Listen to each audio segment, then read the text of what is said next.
Welcome back to Lisa Minute. Now, our next guest needs little introduction. An actress since the age of 4, she's rarely been off our screens. She was one of Soapland's most feared females, as Sadie and Emmerdale. She saved lives as Holby's most glamorous ward sister Faye, and even handled Mel Gibson's Lethal Weapon in the Hollywood blockbuster Lucky Lady. Please welcome Patsy Kensit.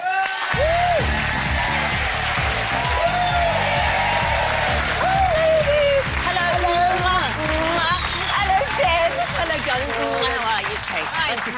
Hello, sweetheart. Hi, everyone. Thank you for having me. You two have been working together quite recently, haven't you? Sounds hilarious. Explain all. We did a pilot for a possible entertainment show for Lee Francis, Keith Lemon.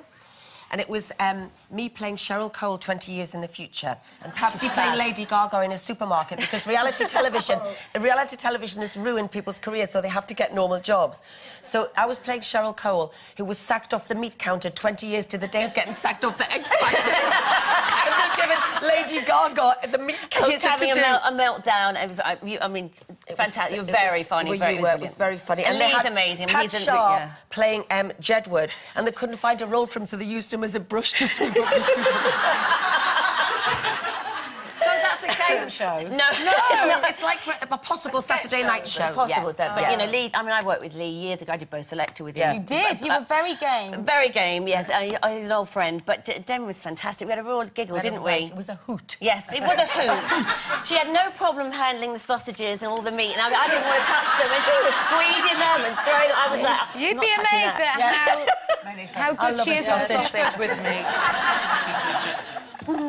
No, we were talking earlier about parenting and whether or not we spend enough time with our kids. And you, like me, you're a single mum. Yeah. Linda's been a single parent for, in her time as well. Yeah. The guilt is unbelievable, isn't it? You try to be all things to all men. Do you think you've ever got the balance right, Pat? I mean, I'm full of guilt about everything. I'm Catholic, so, you know, it's just part of the DNA. But, I mean, the points that you mentioned, they're obvious, and I think I tick all of those boxes most days, but there are days when you can't, and it's just not possible, and you shouldn't beat yourself up about it. And the proof is in, you know, your children and how they are. My boys are, you know, I'm biased, of course, but they're wonderful. They've got great dads as well. Though the boys live with me, they've got wonderful relationships with others, and that, you know, they're both. You know, I'm lucky. It's important for, you know, boys and girls, but you know, these boys particularly, they've been very lucky. So.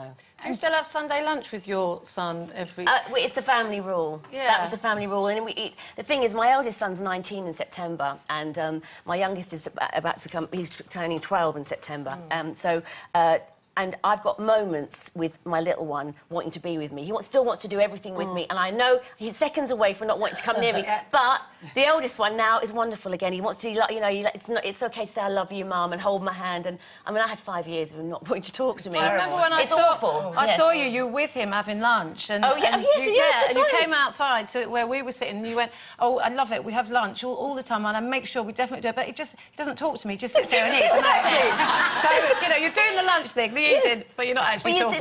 The thing was, right, it didn't matter, it was a rule, and sometimes we'd sit in silence, and it would be, you know, I mean, Lennon would chat and everything, but James would say nothing. Sometimes I couldn't shut James up, but we did it. It was the one thing, and because I was working, ideally, you want to sit down and have a meal every day, you know, without the TV and the... But it's, you know, it's... Let's be real. Phones? I wouldn't have that, you know, but everyone's got to, you know, give themselves a break and, you know, just love your kids, be happy, and, you know, hope the sun comes out. I have to say, your children are incredibly well-mannered, because I know both of them. Kate. And, Thank you. No, they are. They've got impeccable manners. How have you done that? Because I've got a pen ready. No, Did you have lessons, Pat? I came from, you know, council estate and very poor background. My dad was in and out of prison my whole life, but he was my father, and I loved him, and he's not, you know, he's not with us anymore. But my mum, manners were everything. And I just think, you know, love your kids. Like I heard you say, you know, we always were told that we were loved growing up, and it's something that I say every day to my kids. And it means a lot. I'm not the perfect parent. You know, I've got a temper, and exactly. And do you get hangry? I get irritable. Yeah, really irritable if I don't eat. Do you do the dieting and then get angry because you're angry at yourself for not eating delicious food? Okay, I have to think about food all the time. The moment you put yourself on a diet, it's the worst thing, isn't it? Well, anyway, I just love food. I mean, do you eat when you're not hungry, though? I would eat all day, every day. You've just got to try and be disciplined, portion control. But again, in the house, you know, I try and eat the right things. But you know, my kids, I don't deny them treats and stuff, and they're in the cupboard. And of course, you know, 10 o'clock at night, I'm like. So it doesn't. Right. It's like they shout to you, don't they, through cupboard doors? Yes, I'm here. I'm here. I'm here. Come and get me. Yeah. But never ever go food shopping hungry. I mean, we all know that rule anyway. Don't ever go and do the family food shop if you're hungry, because you'll come out with stuff. I've bought stuff. What have I got this for? Beef Wellington. 2 packets of ham by the time I get to the market. Yeah, you're walking around, exactly. Give them the empty packet. Yeah. What are your feet like?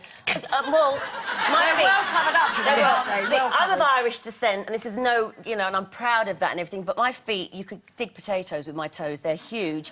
And after I had James, my eldest, my feet went up half a size. Did they? Yeah, and now I've got one foot that's a size bigger than the other. It's a nightmare buying shoes. Oh. But I kind of like, I love Bono, and I kind of like the nail varnish thing. It's all right. It's quite rock and roll.